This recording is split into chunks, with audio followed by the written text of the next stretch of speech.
Final Fantasy XIV is a very lore-heavy game, and nowhere is this more apparent than at the very beginning of the game, the first batch of content, known as A Realm Reborn. As some of you probably already know, Final Fantasy XIV was originally released by a different dev team than the one the game has currently, and ultimately, the original release was a disaster. In the end, the current dev team was brought on to replace the original dev team, and the new director and producer, Naoki Yoshida, or Yoshi P as he's often called, made the decision to essentially nuke the game's world, shutting down the servers in the process, and then rebuilding the game from the ground up. Later, it was re-released in a much better form. I'm not going to talk much about the 1.0 era, as it's called, because there are plenty of YouTube videos out there that do just that, such as Speakers of Heideland's series, The Fall and Rise of Final Fantasy XIV, or the NoClip Documentary, that includes actual in-person interviews with members of the current dev team. If you are interested in more information on the 1.0 era, I'll include links to both of those playlists in the video description below. Because of the original failure of the game, and its imminent rebirth as Final Fantasy XIV, A Realm Reborn, the new dev team had to work very quickly to have the game up and running again as soon as possible. This rushed work schedule, along with the fact that there would be many returning players who were already familiar with the realm of Eorzea, ended up causing a phenomenon that's mostly unique to A Realm Reborn. A lot of the world building and lore is done behind the scenes, as it were, whether in optional NPC dialogue, side quests, or even during character creation. In fact, before you even make it to the character creator, you're treated to a 3.5-minute video that's essentially a story recap. This happens as soon as you load the game for the first time and connect to the server.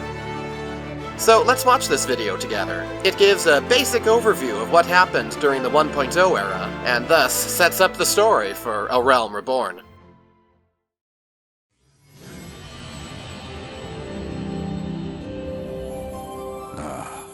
Heideland.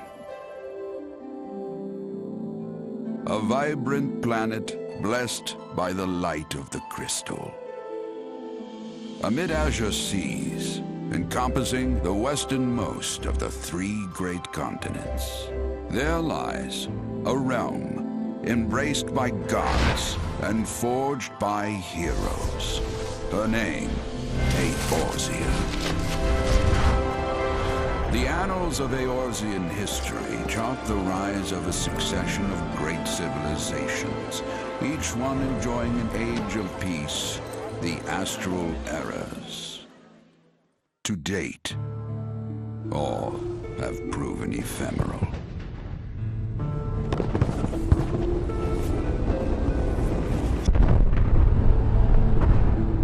In the year 1572 of the 6th and most recent astral era, the Northern Empire of Garlemald amassed a great army at the heart of Eorzea, seeking dominion over all. Rising in desperate resistance, the forces of the Eorzean alliance met their would-be conquerors in the field.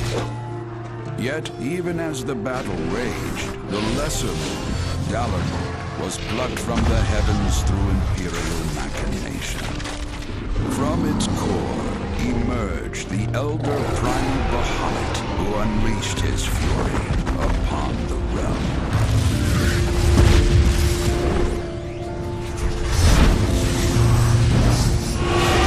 The devastation brought Eorzea to its knees and the era to its end.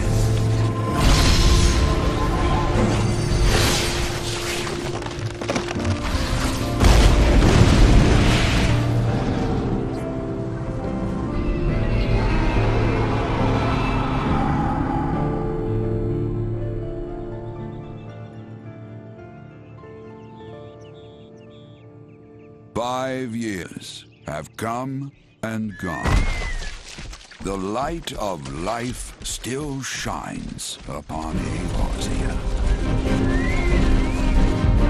Man labors tirelessly to raise himself from the calamity's ruin.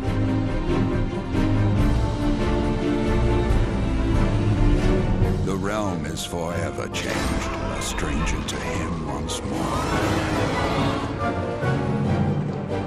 Yet heedless of what lies ahead, he shall press on. Spurred by the promise of peace and prosperity. Amid this period of great change, an adventurer arrives in Eorzea, one whose tale is yet unwritten.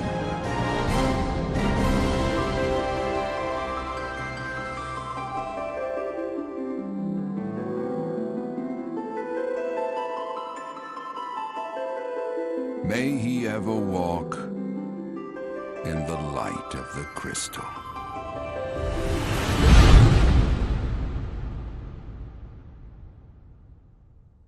So now you have a decent understanding of what you're getting into as you prepare to journey to Eorzea for the first time. It's worth noting, however, that this was actually an excerpt from a longer video, and there's more that can be gleaned from it. I'm not going to play that longer video in its entirety, although a link to it will be in the description, but I will bring up a few additional points from it that will be helpful moving forward.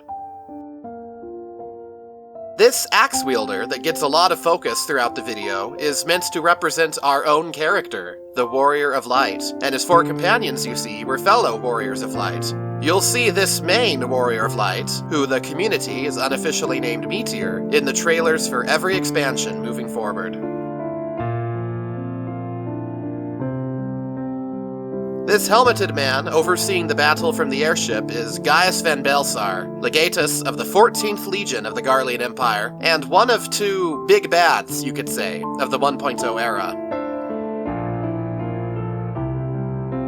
This white-haired gentleman, watching the battle alone from a distant cliff top, is Cid Nangarland, a defector from the Garlean Empire, who brought Garlean technology, including airships, to Eorzea.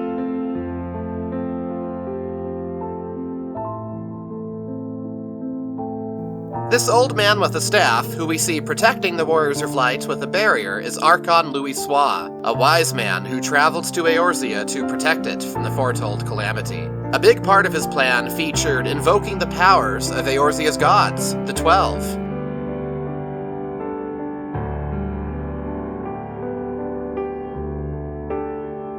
These beams of light you see in the far distance are caused by Louis Sois' followers praying intensely to their city-state's patron deities, which is putting Louis Sois' plan in action. By invoking the power of the 12, he attempted to seal away Bahamut, but unfortunately, even the combined power of the 12 was no match for Bahamut's raw strength and fury, who, upon breaking free, began preparing their ultimate attack, Terraflare.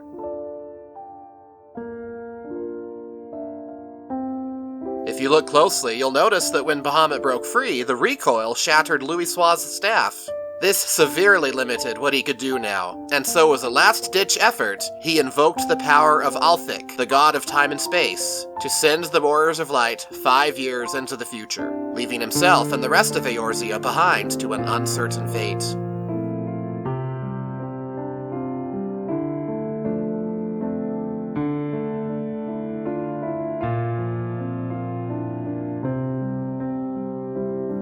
Five years later, the Warriors of Light emerge from their instantaneous journey through time, only to find an Eorzea that, while still intact, is changed drastically from what they knew before.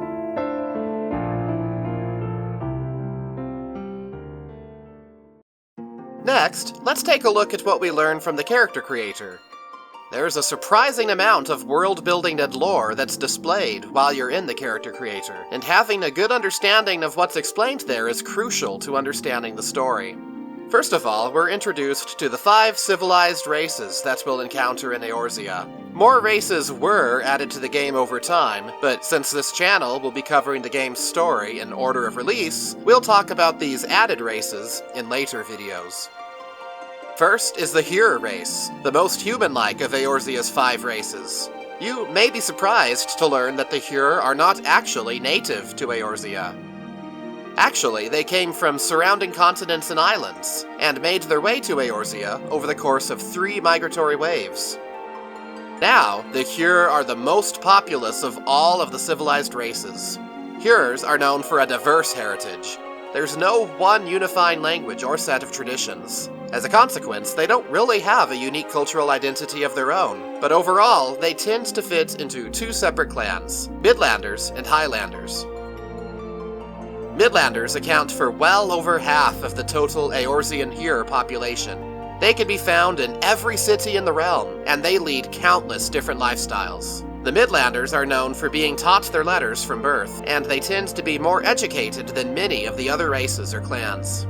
The Highlanders were the earliest of the Here settlers to reach Eorzea. They're called Highlanders because of their clan's tradition of building cities and strongholds in the mountains. Highlanders are well suited to a rugged lifestyle, as they tend to be considerably larger in build than their Midlander cousins. Due to recent events, Highlanders are now a fairly rare sight in Eorzea. If you do run into a Highlander, chances are that they're a refugee from the fallen city-state of Alamigo. Most Alamigan Highlanders tend to work in the desert city-state of Ul'dah as mercenaries and sellswords. Next, we have the Eorzean, a tall, elf-like race that were once the exclusive nomadic inhabitants of Eorzea. The Eorzean believed Eorzea to be theirs by divine right, which led to a long history of conflict when the Huron migrations began, as the Eorzean saw this sudden influx as an invasion. Over the course of this conflict, the Eorzean gradually merged all of their various nomadic tribes into two clans, the Wildwoods and the Duskwites. The Wildwood Eorzean have now lived in the lush forests of Eorzea for hundreds of years. Many of them can now be found in the city-state of Gridania. The Duskwite Eorzean, on the other hand, withdrew to a secluded life in the depths of Eorzea's caves and caverns, opting to avoid all contact with any other race. They are known for preferring darkness and stone over the lush green of the forest. Many of the Duskwite today continue their cave-dwelling ways, and some among them have turned to robbery and pillaging to survive, earning them the ire of their woodland relatives. The dwarf-like Lalafels are the next race we'll take a look at. Short and stout, many of them could easily be mistaken for children to those who have not encountered their kind before. The Lalafelan race hail from the islands of the South Seas, where they lived simple lives as cultivators of the land. Once sea trade began to open up, the Lalafels slowly but surely began to migrate to Eorzea, and now they're one of the most well-established races in the realm. Just like the Hurer, you will find a multitude of Lalafels in nearly every city. In Eorzea, Lalafel hail from two different clans, the Dunesfolk and the Plainsfolk. You can tell a Dunesfolk apart from a Plainsfolk at a glance. Dunesfolk are known for their luminous eyes, which is caused by a glossy, protective layer that covers their pupil. This feature is indispensable for their survival in the harsh deserts of Thanalan. Many of them wear a traditional gemstone on their forehead. Dunesfolk are well known for their studious nature, placing the advancement of knowledge above all else. Male Dunesfolk in particular are known for caring more about books, business, and the prosperity of Ul'dah, a city-state that was founded by Dunesfolk, than what's happening elsewhere in the realm. On the other hand, Plainsfolk Lalafel can be easily identified by their earthy or grassy hair coloration. Many of the Plainsfolk have made their home in the meadows of Lenosha, next to the maritime city-state of Limsalominsa. Plainsfolk are shrewd and opportunistic, and very clever with their words. Generally speaking, they are a vibrant people who love to talk. Next up, we have my own race, the Miqo'te. During one of the umbral calamities of old, a calamity of ice which froze the surface of the oceans, the Miqo'te ancestors traveled to Eorzea over the frozen seas, chasing after the wildlife that they hunted to survive. As a race well-suited for hunting, Miqo'te have a keen sense of smell, powerful legs, and an exceptional sense of balance thanks to their tail. Miqo'te are very territorial, and many of them, especially the males, tend to live solitary lives. In Eorzea, Miqo'te can be divided into two groups, the Seekers of the Sun and the Keepers of the Moon. The Seekers of the Sun, as their name would suggest, are diurnal, active during the daytime. Their love of the sun pervades every aspect of their culture, down to their form of worship, as they show special devotion and reverence to Azema the Warden, goddess of the sun. Seekers of the sun can be identified by their vertically aligned pupils and faintly colored irises. Heterochromia is rather common among Seekers, and those born with differently colored eyes are considered to be lucky. Seekers of the Sun have 26 different tribes, each themed after a different animal, and the first letter of their name denotes which tribe they belong to. For example, my name, Nolly, starts with an N, meaning that I hail from the N tribe, which is associated with the Aldgoat. Seeker tribes can be found especially near Limsa-Lominsa and the Sagoli Desert. Keepers of the Moon are a more nocturnal people, again, as their name would suggest. While Seekers serve the goddess of the sun, Azama, Keepers tend to offer their piety to Menfina the Lover, goddess of the moon. Keepers of the Moon can be differentiated by darker fur, larger ears, rounder eyes, fangs, and longer, skinnier tails. They also tend to apply war paint to their face, based on an ancient belief that the vivid colors of the paint grant them lunar powers. For many years, the Keepers of the Moon were at odds with the people of Gridania, especially due to the hunting lifestyle Keepers have, which the Gridanians saw as akin to poaching. For now, a partial peace exists between the two peoples, and some Keepers of the Moon have even chosen to make Gridania their home, giving up their nomadic lifestyle. Finally, we come to the fifth civilized race of Eorzea, the giant-like Rugadin.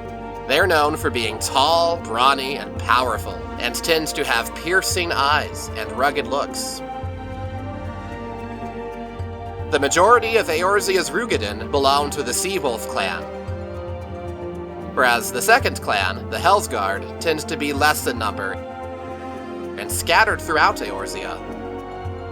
The Seawolf clan are known nowadays as a clan of sailors, ranging from humble fishermen to menacing pirates. Long ago, no vessel or coastal village was safe from Seawolf fury, and the mere mention of their name would strike fear into the hearts of many. Originally, the Seawolves hailed from the islands of the far North Seas. It wasn't until recently, after the large-scale deployment of Limsa-Lominsa's armada, that the Seawolves' appetite for piracy diminished. Now, they're often employed as sailors or naval mercenaries, but they've never forgotten the piratical ways of their past, and they pay homage to their homeland by continuing to use the ancient Rugadin language in their names. The Hellsguard, on the other hand, hail from much more volcanic regions. They believe volcanoes to be gates to the underworld, so for centuries they have stood vigil to prevent souls from trying to escape through these gates back to the realm of the living. Often, the firstborn of a Hellsguard family will stay home, while the second and thirdborn and so forth will be sent out to the various cities of Eorzea, often taking up a job as a soldier, sellsword, bodyguard, or blacksmith. If you're ever unsure which kind of Rugadin you're interacting with at any given time, just take a look at their name. If their name is a nightmare to pronounce, even after sounding it out, they're a Seawolf. If it's a more poetic name, like Whispering Dawn or Broken Mountain, they're a Hellsguard. So those are the 5 civilized races you'll encounter in Eorzea. There are also more animalistic races you'll encounter, known as the Beast Tribes, but we'll learn more about those as we encounter them during the course of the story. As a side note, the dev team went into great detail when it comes to the culture and lifestyle of these 5 main races. And on the official Final Fantasy XIV forums, there are even dev posts that explain how their naming conventions work, which, while not crucial to understanding the story, is definitely an interesting read. If you're interested in looking into that further, I'll have links to those pages in the description. After you choose your character's race and clan and customize their appearance, you're asked to select your character's date of birth. We learn that Eorzea follows a lunar cycle of 12 months, but unlike Earth's 12-month cycle, the moon revolves around the astral and umbral poles of Hydaelyn, the planet, or star as it's often referred to in-game. While revolving between these 2 poles, the moon also fluctuates between each of the 6 elements, namely fire, ice, wind, earth, lightning, and water. Because of this, the first 2 months of the year are known as the first astral moon and the first umbral moon, and this continues up until the 6th astral moon and 6th umbral moon, which would correspond to November and December, respectively. After you pick your character's date of birth, next, you're asked to choose your patron deity. As of A Realm Reborn, the 12 have shown no signs of publicly revealing themselves to mortals, aside from a few unsubstantiated claims over the centuries. So I'll show the appropriate mark of the 12, one of 12 stone monuments scattered around Eorzea that bears the symbol of the respective god. Halone, the Fury, the mover of glaciers and goddess of war, is the guardian deity of Ishgard, a nation in the far north of Eorzea. She is most often depicted as a relentless warrioress armed with a bronze great shield. Halone's symbol is the 3 spears. Manfina, the lover, is the keeper of the moon and the goddess of love. She is associated with the element of ice and is most often depicted as a maid carrying a round skillet. Manfina's symbol is the full moon. Thaliak the Scholar, the ruler of rivers and wisdom and god of knowledge, is the guardian deity of Sharlayan, a nation of scholars located on an isle in the northern Empty, which is a region of the sea far to the north of Eorzea.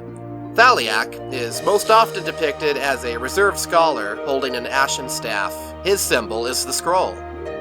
Nemea, the Spinner, is the watcher of celestial bodies and goddess of fate. She commands the element of water, and is most often depicted as a weaver donning a white silken veil.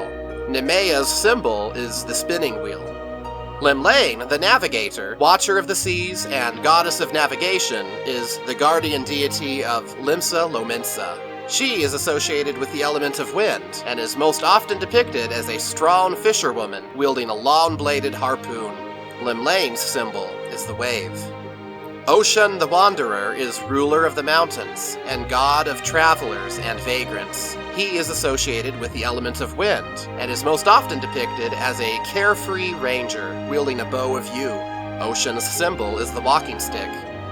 Biergo the Builder is the purveyor of architecture and industry, and god of the arts. He is most often depicted as an ardent smith with a 2-headed hammer. Associated with the element of lightning, Biergo's symbol is the hand. Ralgar the Destroyer, breaker of worlds, is the god of destruction and guardian deity of the now fallen nation of Alamigo, located to the far northeast of Eorzea. He is most often depicted as a magus carrying a staff of bronze. Ralgar's symbol is the streaking meteor. Azema the Warden is keeper of the sun and goddess of inquiry. She is associated with the element of fire, and is most often depicted as a noble lady holding a golden fan. Azema's symbol is the radiant sun. Nald Thal, the Traders, is overseer of the underworld and god of commerce. He is also the guardian deity of Ul'dah, and is associated with the element of fire. Nald Thal is the single manifestation of the twins Nald and Thal. He is most often depicted as a discerning merchant holding a balance. Nald Thal's symbol is the cowrie, an ancient shell currency. Nofika, the matron, tender of soils and harvests and goddess of abundance, is the guardian deity of Gridania. She is associated with the element of earth, and is most often depicted as a jubilant farmer holding a scythe of steel. Nofika's symbol is the spring leaf. Finally, the 12th deity of Eorzea is Althik, the Keeper, the surveyor of change and space and god of time.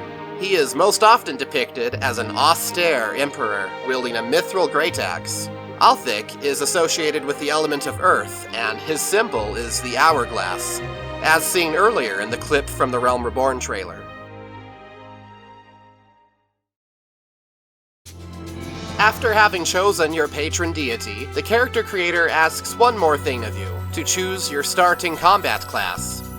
Choosing your starting class also determines which of the 3 main city-states you will start your adventure in, and we're given some basic info about each city-state as well as each combat class. I won't be covering the combat classes in this video, as the same information is also available in the level 1 quest for each class, and I'll be covering the combat class storylines in a future video. So for now, we'll just consider the 3 starting city-states. Let's start with Ul'dah.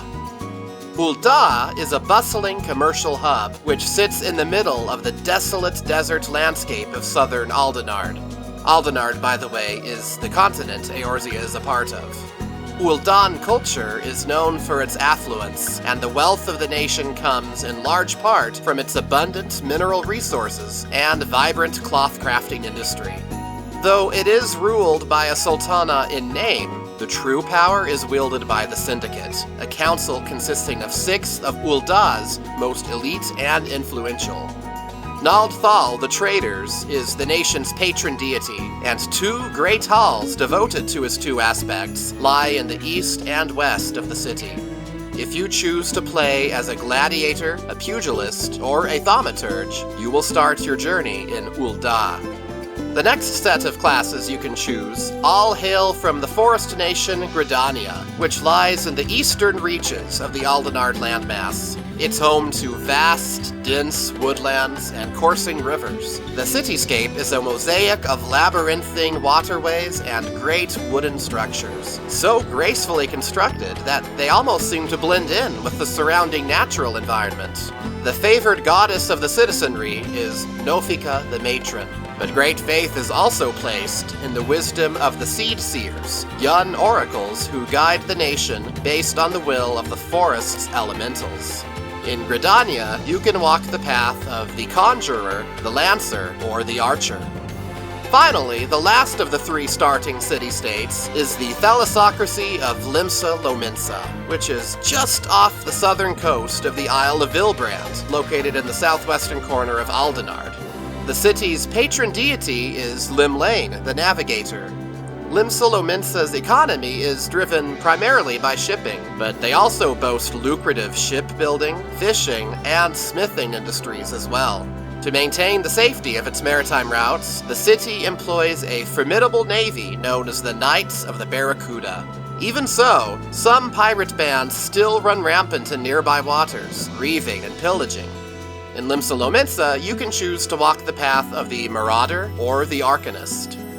And that brings us to the end of the character creator. To summarize, we've learned about the 5 civilized races that dwell in Eorzea, the 12 gods who watch over the realm, and the 3 main city-states and the combat arts they employ. With this information, and the backstory from the opening movie, we're finally ready to dive into the actual gameplay and story. In the next video, we'll experience the beginning of A Realm Reborn. The story starts with 3 branching paths that rejoin into one narrative around level 15. Which path you get depends on which city-state you were assigned to when you picked a starting class. We'll look at Limsa Lominsa's path in the next video. Thanks again for watching, and please remember to like, subscribe, and share this video with your friends. I'll see you in the next video.